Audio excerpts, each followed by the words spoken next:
नमस्ते दोस्तों। लौट कर आए आपका होस्ट और दोस्त नितिन। दोस्तों, हाल ही में आपने सुना कि अमेरिका ने ईरान पर सैंक्शन लगाए। उसकी वजह से क्या हुआ कि ईरान ने चाइना के साथ एग्रीमेंट कर लिया और उसका इम्पैक्ट अपने भारत देश पे क्या हुआ, ये आज हम देखेंगे दोस्तों, जानेंगे पूरी कहानी। तो चलिए दोस्तों, शुरू करते हैं।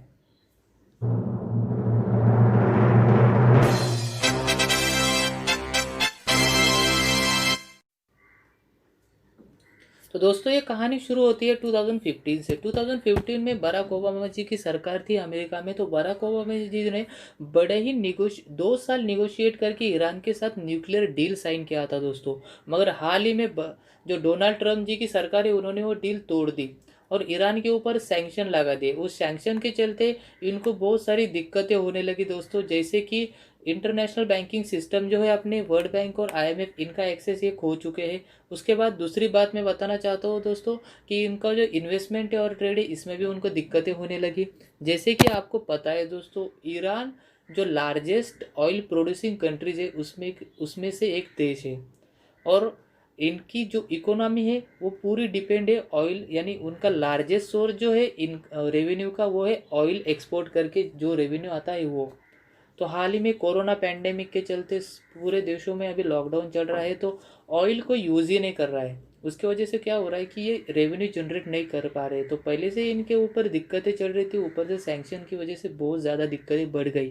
तो इस सिचुएशन में इनको सोल्यूशन क्या था ये सोच ही रहे थे, तो उधर से अपने चाइना वाले भाई साहब एडवांटेज लेने आ गए।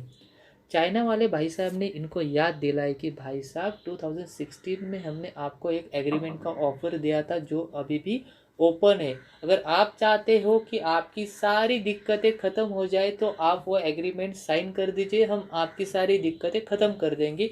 और ईरान के प्रेसिडेंट को लगा कि भाई ये बहुत ही अच्छी ऑफर है, विन विन सिचुएशन है, क्यों ना हम ये एग्रीमेंट साइन कर दे और अपनी सारी दिक्कतें को ख़त्म कर दे। तो इन्होंने ये एग्रीमेंट साइन कर दिया।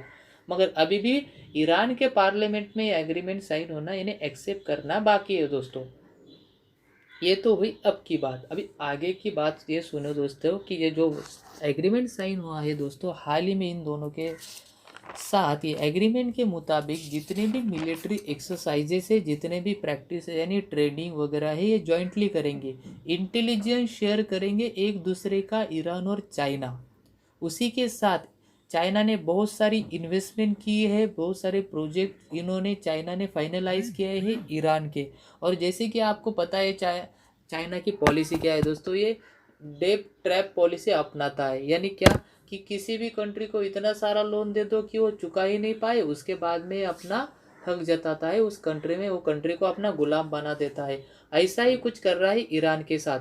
ईरान में जो भी बड़े बड़े प्रोजेक्ट थे, यानी आपको मैं बताना चाहता हूँ कि इन्होंने ईरान के साथ एक डील साइन किया है। जो डील है और डील के मुताबिक 400 बिलियन का इन्वेस्टमेंट किया है दोस्तों चाइना ने ईरान में। और ये जो डील है दोस्तों, ये है आगे आने वाले 25 साल के लिए। और इसके एक्सचेंज में फिर ईरान ने क्या किया, तो ईरान ने कहा है कि भाई हम आपको ऑयल एक्सपोर्ट करेंगे डिस्काउंटेड प्राइस पे आने वाले सालों के लिए। तो इस तरीके से इनका डील हुआ है दोस्तों। और भारत को इसका बहुत बड़ा इम्पैक्ट हुआ है, बहुत बड़ा लॉस हुआ है। और सबसे बड़ा लॉस हुआ है चाबार पोर्ट। हाँ दोस्तों, चाबार पोर्ट का जो हमारा रेल प्रोजेक्ट था, वो सबसे बड़ा लॉस हुआ है इंडिया को। और ये चाबार पोर्ट भारत के दृष्टिकोण से इतना महत्वपूर्ण इम्पोर्टेंट क्यों था, ये अभी हम जानते हैं दोस्तों। तो फर्स्ट ऑफ ऑल मैं आपको बताना चाहता हूँ दोस्तों कि चाइना ने पाकिस्तान के साथ सीपैक एग्रीमेंट किया हुआ है। और सीपैक एग्रीमेंट के मुताबिक दोस्तों, ये जो आपको ग्वादार दिख रहा है दोस्तों, ये ग्वादार तक का इनका एग्रीमेंट है। तो ये जो चाबार पोर्ट है दोस्तों, ये चाबार पोर्ट से हम यहाँ पर नज़र रख सकते थे कि क्या क्या हो रहा है यहाँ पर। मगर ये अभी हमारे हाथों से चला गया है, तो ये सबसे बड़ा लॉस हो गया दोस्तों। उसके बाद दूसरा लॉस ये हुआ इंडिया को दोस्तों कि हमारा जो व्यापार चलता था ईस्ट एशियन कंट्रीज से, तो ईरान से होके निकलता था दोस्तों। जैसे यहाँ पर लगता है पाकिस्तान, तो यहाँ से हम जा नहीं सकते थे। तो हमने फिर क्या किया, बाईपास निकाला जो कि मुंबई से निकलता था, चाबार पोर्ट जाता था, चाबार पोर्ट के बाद यहाँ पर जाता था अफ़गानिस्तान के बॉर्डर पर, जहाँ भी, और उसके अफ़गानिस्तान के बॉर्डर से जाता था काबुल, और काबुल से फिर हम जाते थे इस ईस्ट एशियन कंट्रीज़ में। यहाँ पर आप ठीक से देख पाओगे दोस्तों, ये देखिए, यहाँ है काबुल, और ये होता था हमारा ईस्ट एशियन कंट्रीज से व्यापार, क्योंकि अफ़गानिस्तान भारत का बहुत ही अच्छा मित्र है दोस्तों। तो ये व्यापार में भी हमें इन फ्यूचर में दिक्कतें आ सकती है, ये भी सबसे बड़ा लॉस हुआ है इंडिया को। उसके बाद इंडिया के साथ साथ वर्ल्ड को भी सबसे बड़ा लॉस होने वाला है इन फ्यूचर। वो कैसे, ये मैं आपको बताना चाहता हूँ दोस्तों। जैसे कि आपको पता है दोस्तों, स्ट्रेट ऑफ हार्मोज, जहाँ से कि दुनिया का 60 से 70% ऑयल का व्यापार यानी एक्सपोर्ट होता है दोस्तों। तो यहाँ पर अभी चाइना क्या करने वाला है, एक पोर्ट बनाने वाला है, जाक्स, यहाँ का एक प्लेस है जास्क, वहाँ पे ये पोर्ट बनाने वाला है चाइना। उससे क्या होगा कि जितना भी व्यापार यहाँ से चलता है दोस्तों, उस पर कंट्रोल आ जाएगा चाइना का।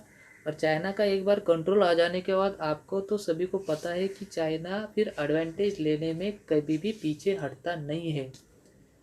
तो इस तरीके से जो 60 to 70% दुनिया का व्यापार चलता है दोस्तों स्ट्रेट ऑफ हार्मोज से, यानी ये कंट्री जो है यहाँ पर ईरान, इराक, कुवैत, ये कंट्रीज पूरी दुनिया का 60 to 70% ऑयल एक्सपोर्ट करने वाली कंट्रीज़ है। उस पर एक बार अगर चाइना का कंट्रोल आ गया तो सोचो आप क्या हो सकता है इन फ्यूचर।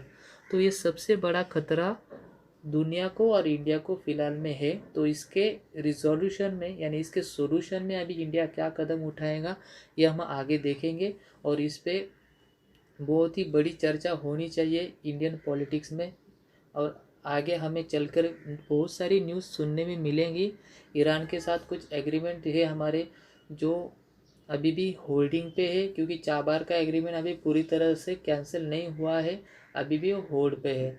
मगर जैसे कि आपको पता है ईरान और अमेरिका बहुत ही पुराने दुश्मन है।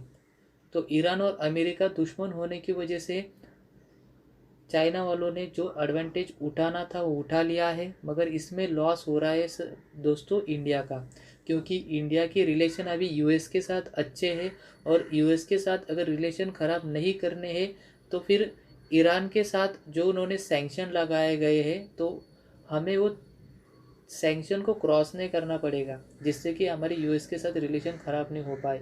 मगर फ्यूचर में अभी देखते हैं कि इंडिया क्या इस पर रेजोल्यूशन निकालता है, क्या सोल्यूशन निकालता है। तो थैंक यू सो मच दोस्तों फॉर लिसनिंग मी और watching my videos carefully. Next मिलते हैं नेक्स्ट वीडियो में, तब तक के लिए बाय बाय, टेक केयर।